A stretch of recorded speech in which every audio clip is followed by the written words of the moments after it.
Kim was my invisible friend, except that she wasn't. I never spoke to her, never talked about her to anyone.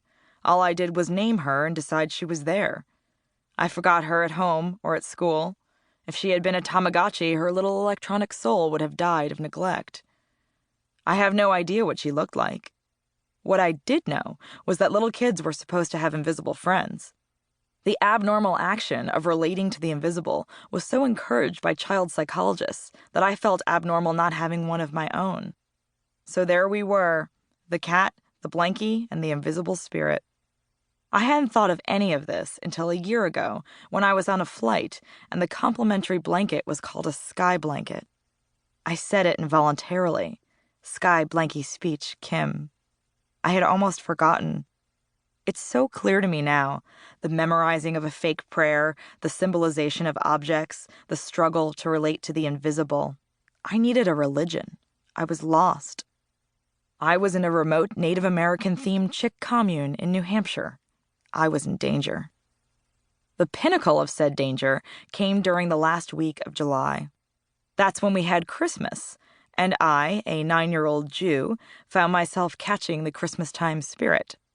We had Hanukkah, too, of course. The camp directors lit a menorah for the 8 nights and put it on their table in the mess hall, which was called Cracker Barrel.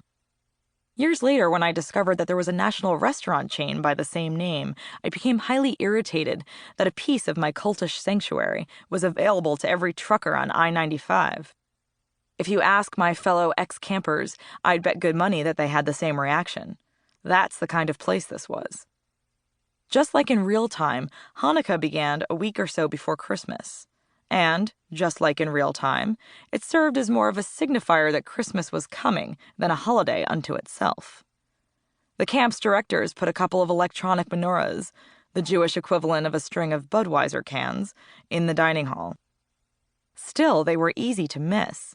One of the bigger mistakes that the Jews ever made was having these skinny candles represent Hanukkah, because that's what happened. It became a thin holiday, while Christmas has a whole glazed ham on its bones. Technically, we have more of a right to our candles than, say, a Douglas fir, dressed in drag and humiliated with fairy lights, represents the birth of Christ. There is a direct correlation with the story of Hanukkah and the long-burning oil. I think Eastern Mountain Sports sells it to campers now. Yet was there a giant pine tree in the middle of the desert on Jesus' birthday? "Here, Jesus," says Joseph, "I saw this and thought of you." But oh, to have Christmas in July. We lived all summer for it. Christmas consisted of 7 days of Secret Santa, during which I invariably got the smelly kid who loved to give crafts, or had to give to one of the European girls who lacked a palate for fun dip. The week ended with the Christmas play that Sunday. The play told the story of the life of Christ, complete with hay from the horse stables, bunnies from the barn, and fake blood from Halloween in June.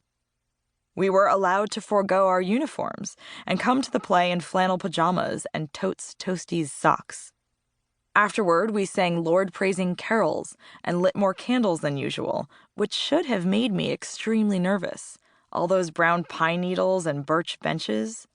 But it didn't. I figured Jesus would protect me. Then we drank hot chocolate and exchanged our final gifts purchased during rare excursions into civilization. These would be matching pajama sets or clever coffee mugs filled with candy and pencils. Across the bustling room, a profoundly good-natured teenager from Madrid gave her own Game Boy and a bottle of Chanel No. 5 as her final gift. I accepted my pipe cleaner anklet as graciously as possible. It was the Christian thing to do. In 1989, the summer I turned 10, there was a girl who lived in my cabin, a girl from Darien, Connecticut, with long, wavy blonde hair, who was set to play Mary in the Christmas play. She had also been the recipient of the Madrid girl's gift, the Secret Santa jackpot. Perhaps if I'd had God in my life growing up, I would have been able to understand the total and complete unfairness of the universe rewarding mean girls. I had befriended other wavy blonde bunkmates before, but this girl was new to camp, and I hated her on sight. She used to stand in the middle of the cabin and flip her hair upside down, combing it from the neck down, a habit which I found bizarrely unsanitary. She wore pearl earrings while swimming in the lake and slept beneath a Ralph Lauren comforter. She used Skin So Soft instead of Off, and she wore Esprit bathing suits instead of the regulation Army-Navy surplus store ones. In her monogrammed caboodle, she had a sticker collection that would make grown women weep. She was mean to the ugly girls, the flat-chested girls, and most of the Spanish girls. Not a wise move, as one of them would turn out to be the niece of that country's president.